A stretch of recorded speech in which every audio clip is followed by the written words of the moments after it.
Good morning, I'm Chiki Verhel. This is One News Now. After closing its doors to visitors for almost half a year, Boracay is now ready to welcome guests back into the island. To give us the latest situation on the ground, we have Jenny Dongon reporting live from Boracay. Jenny, how is the island preparing for the return of tourists? Chiki, Boracay has finally opened its doors to tourists from all over the country after almost 6 months of closure due to COVID-19 pandemic. To kick off today's reopening, Boracay DNR Task Force Lawin held a cleanup drive along the world-famous Boracay shoreline. Locals say they are excited for the return of their livelihood, but some admitted there is still a little worried because of COVID-19 is still there. So they said they will remain cautious when interacting with tourists. The tourism department said the reopening of Boracay and the ongoing pandemic aims to reinvigorate the tourism economy in the island. Specifically, the goal is to address the clamor from Boracay's tourism stakeholders to attract more tourism to come in. There are currently 0 confirmed corona cases in the island paradise. To maintain this, the government vows to ensure that health and safety protocols are in place upon arrival of local visitors. 200 establishments and hotels have been authorized to accept tourists. The DOT said they will implement a test before travel rule, requiring a negative RT-PCR test result 48 to 72 hours before traveling to Boracay. After taking the test, visitors are required to self-isolate while waiting for the result. Once results are come out, tourists will be asked to go to Aklan's website at aklan.gov.ph to fill out an online declaration form that will be submitted to touristboracay@gmail.com along with a copy of their RT-PCR result. Once verified, visitors will be received a QR pass code. It is used to take visitors just an hour to reach Boracay from Caticlan Airport. But because of health protocols and processes, another hour has been added to the total travel time.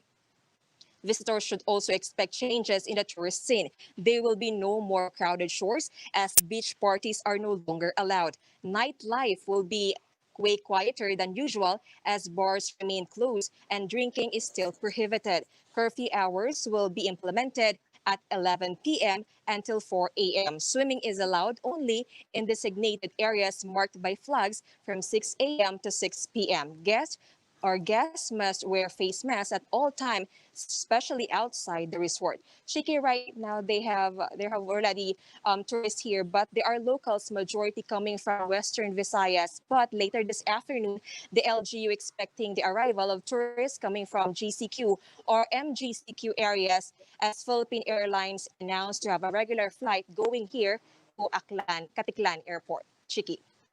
I think it's very important that you mentioned the curfew hours of 11 p.m. to 4 a.m. Now, we're just wondering, during these hours, absolutely no guests are allowed outside of their accommodations or their hotels for any reason whatsoever.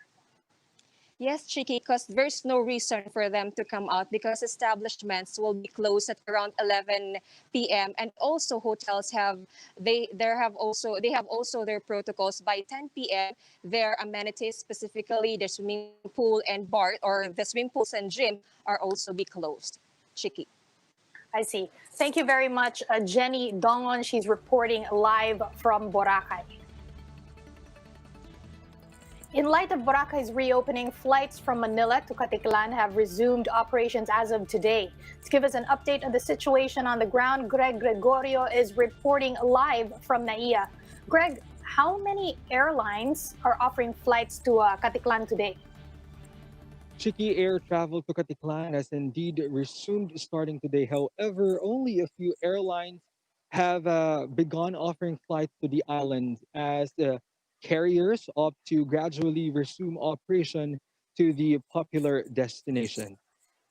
According to the Manila International Airport Authority or MIAA, today's flown flight bound for Caticlan was at 6:21 a.m. via Cebu Pacific here in NAIA Terminal 3.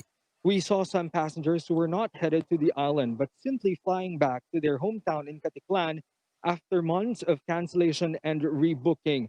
However, flights to Caticlan are still severely limited. Cebu Pacific is now offering is now operating thrice a week flights to Boracay, either via Caticlan or Calibo. While in an advisory, Philippine Airlines said they will have Fridays and Sundays flight schedule of Manila Caticlan Manila effective on October 4 until October 30. They also have this twice a week schedule of Manila Calibo Manila flights. AirAsia, on the other hand, will be operating Wednesdays and Fridays flights to and from Caticlan starting tomorrow, and eventually Sunday flights to Caticlan starting October 11. The budget carrier is also holding a promotional seat sale for as low as 8 pesos one-way base fare to Caticlan if you will be booking until October 4. Travel dates will be between October 2 to June 30, 2021. A reminder though, every passenger to Boracay must secure necessary requirements. Chiki Airlines are also joining the Department of Tourism and reminding the public about the strict observance of minimum health protocols, even as tourism bubbles are being gradually opened across the country. Chiki?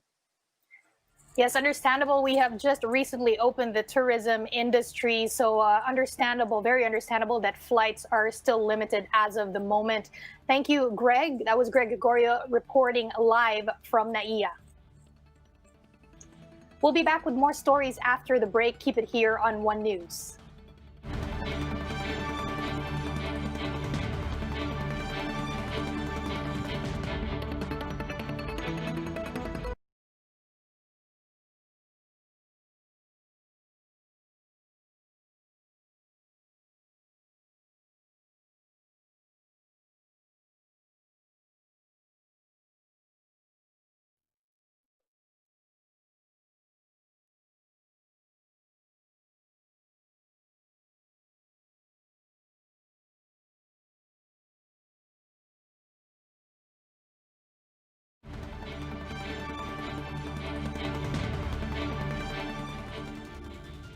You're still watching One News Now. I'm Chiki Verhel.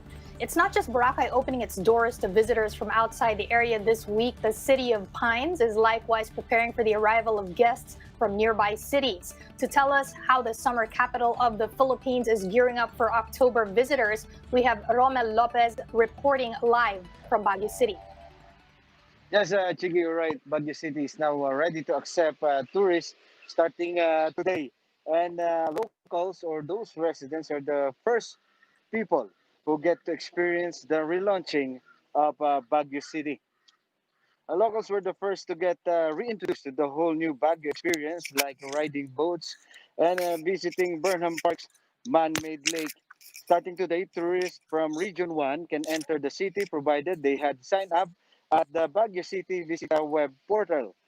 Owners of this bike for rents can't help but get excited, making sure his bikes are clean for customers and hoping to finally recoup from 6 months worth of foregone revenue. According to Baguio City Tourism Office, the weather here is at 18 degrees Celsius today. The city is expecting the first tourists from their online accreditation to arrive here tomorrow.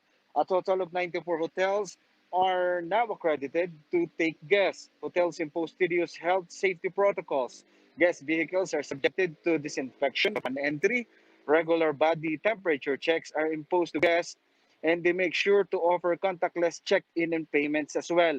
Acrylic barriers were set up for common areas in the hotel, while social distancing is strictly observed all throughout, especially in the dining areas. But only 200 tourists will be allowed to enter the city all at the same time. Just to reiterate, only tourists from Region 1, which includes the provinces of Ilocos Sur and Norte, Pangasinan and La Union, will be allowed to enter the city. Other areas such as Metro Manila will have to wait. Local tourists, meanwhile, are apprehensive about knowing this, that tourists from other city may pose risk for the transmission of the virus. Some can't help but fear the scenario, but others are supportive of the endeavors to benefit the city's economy. They just hope, Chiki, that the tourists will adhere to health protocols to safeguard the summer capital of the Philippines. Chiki? Thank you for the meaty report, Romel Lopez. It seems like a lot of tourists are going to be going over to Baguio, especially with the good weather, 18 degrees. Thank you very much, Romel Lopez, reporting live from Baguio City. The no beep card, no ride policy along EDSA busway takes effect today. Let's get the latest on the ground with Gerard de la Peña reporting live from Main Avenue in Quezon City. Gerard, how are the commuters taking this new policy?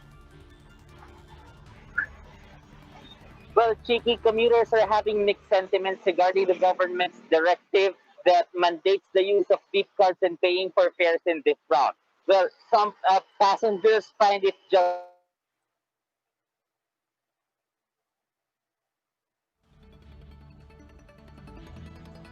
many other passengers find it too expensive. A new beep card costs 150 pesos, with a card costing 50 pesos, and the passengers can use the remaining 100 for their trips. But passengers are also complaining of overpriced cards, as some sellers sell the card for 80 pesos without the load. The Department of Transportation will be asking AFPI, the company behind Deep Cards, to waive the cost of the card. The department said many workers are still reeling from the impact of the pandemic and that any additional cost would be a burden for them. Some passengers opted not to take the bus because of the requirement. The cards are valid for 4 years and can be purchased at all LRT and MRT stations, select convenience stores, and transport terminals. City road sector officials as well as those from the AFPI are slated to meet today to thrash out the details as well as to come up with an agreement regarding the agency's proposal. City. Yes, definitely. We're feeling the birth pains of going cashless. Thank you very much. That was Gerard de la Peña. For more updates, visit News 5, the Philippine Star, and Business World online. Visit our website, onenews.ph, for more in-depth analysis. You can also catch One News on the Signal Play app. Register for a free account now at www.signalplay.com and stream One News live anytime, anywhere. I'm Chiki Verhel. We are One News.